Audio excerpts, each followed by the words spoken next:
வணக்கம். என்னோட பெயர் கிருபாகரன். நான் ஈரோடு மாவட்டம் மொடக்குறிச்சி தாலுகாவில் கதவு எண் 1 பாலாஜி கார்டன் என்கிற பகுதியில் வசித்து வந்து கொண்டிருக்கிறேன். ஸோ வந்து என்னுடைய தந்தை பெயர் காமராஜ். அவர் வந்து நடத்துனராக பணிபுரிந்துட்டு ரிட்டயர்ட் ஆயிட்டாரு. நான் வந்து ரிட்டயர்ட் ஆயிட்டாரு. ஸோ வந்து இந்த டைமில் எங்கள் அப்பாவுக்கு என்னாச்சு சொன்னால், பித்தப்பையில கல் வந்துருச்சு. பித்தப்பையில கல் வந்து ரொம்ப சிரமப்பட்டாங்க. கொஞ்சம் சிறிது நாட்களா ரொம்பவுமே சிரமப்பட்டுருந்தாரு. எனக்கு ரொம்ப வயிற்று வலின்னு சொல்லுவார். அப்போ வந்து என்ன பண்ணுறதுன்னு தெரியாமல் நாங்கள் ஹாஸ்பிட்டல் போய் பார்த்தோம். ஹாஸ்பிட்டல் போய் பார்க்கும்போது, அவங்க வந்து என்ன சொன்னாங்கன்னா, கண்டிப்பாக இது பண்ணி ஆப்ரேஷன் பண்ணியே ஆகணும் அப்படின்னு சொல்லிட்டாங்க. ஸோ வந்து நான் கூட என்னோட தந்தைக்கிட்ட வந்து நீங்கள் ஆப்ரேஷன் பண்ணிக்கோங்க. இல்லாட்டி அது கேன்சர் கட்டியாக மாறக்கூடிய வாய்ப்புள்ளதா சொல்கிறாங்க. ஸோ வந்து நீங்கள் என்ன பண்ணுங்க, கண்டிப்பாக ஆப்ரேஷன் பண்ணிக்கோங்கன்னு சொன்னேன். அப்போ அந்த டைமில் தான் வந்து கீழ ராமமூர்த்தி அவருடைய தொடர்பு வந்து எங்கள் அப்பாவுக்கு கிடைத்தது. ஸோ வந்து அவங்க விநாயகா அக்குபஞ்சர் மற்றும் வர்மா என்கிற சிறப்பு சிகிச்சை மையத்தில் வந்து நடத்திட்டு இருக்காரு. ஸோ வந்து அந்த தொடர்பு அவருக்கு கிடைத்து அவங்கள போய் பார்த்தாரு. அப்போ சில நடைமுறைகளை சொன்னார். அதை மட்டுமே ஃபாலோ பண்ணிகிட்டு இருந்தார். உண்மையில நம்ப முடியல.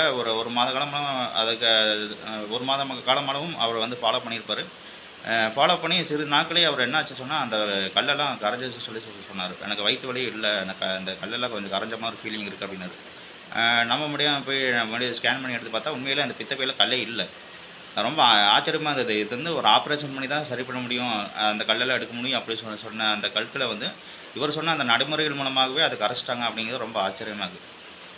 ஸோ வந்து ஒரு மேஜிக்கல் ட்ரீட்மெண்ட் அப்படின்னே சொல்லலாம். ஸோ வந்து அதுக்கப்புறம் பார்த்தீங்கன்னா, எனக்கும் நானும் கூட சில நாட்களாக வந்து என்னாச்சுன்னா, அல்சர்னால கொஞ்சம் பாதிப்பாக இருந்தேன் சில மாதங்களாக. ஸோ வந்து வயிற்று வலியாக இருக்கும், பசி எடுக்காது, ஏப்பமா வரும். இந்த மாதிரி வந்து ரொம்ப சிரமமாக இருந்தது. அப்போ வந்து இவரை போய் பார்க்கும்போது, இவரும் சில வழிமுறைகள் எனக்கு சொன்னார். அதை ஃபாலோ பண்ணிட்டு இருந்தேன். அதை ஃபாலோ பண்ணி போய் நான் கொஞ்சம் பெட்டராக ஃபீல் பண்ணுறேன். எனக்கு அந்த வயிற்று வலியெல்லாம் அப்போ இல்ல. கொஞ்சம் நல்லாயிருக்கு. ஸோ வந்து இந்த டைம்லேருந்து அவர் என்ன பண்ணான்னு சொன்னால், ஒரு சர்டிஃபிகேட் கோர்ஸ் வந்து போயிட்டுருக்குன்னு சொல்லி எங்ககிட்ட சொன்னார்.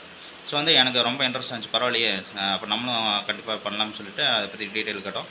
ஸோ வந்து இது வந்து அக்குபஞ்சர் மற்றும் வர்மா இந்த பற்றி வந்து ஃபுல்லாக டீட்டெயிலாக அவங்க சொல்லிக் கொடுத்ததா சொன்னாங்க. அவருக்கு என்ன தெரியுமோ, கீழ ராமமூர்த்தி சாருக்கு என்ன தெரியுமோ, அதை வந்து நமக்கு அப்படியே சொல்லிக் கொடுத்ததா சொன்னாங்க. ஸோ வந்து இது மூலமாக நமக்கு என்ன நன்மை கிடைக்கும்னு சொன்னால், நம்ம வந்து கண்டிப்பாக நம்மளுடைய பகுதியில் இந்த மாதிரி கிளினிக் வச்சு நம்ம ரன் பண்ண முடியும். ஸோ வந்து இது நல்ல வாய்ப்பாக அமைஞ்சுன்னு நான் ரொம்ப சந்தோஷப்படுறேன். நான் மட்டும் கிடையாது, என்னுடைய மனைவியும் கூட. இதுதான் என்னுடைய மனைவி. பெயர் வந்து கிருபா.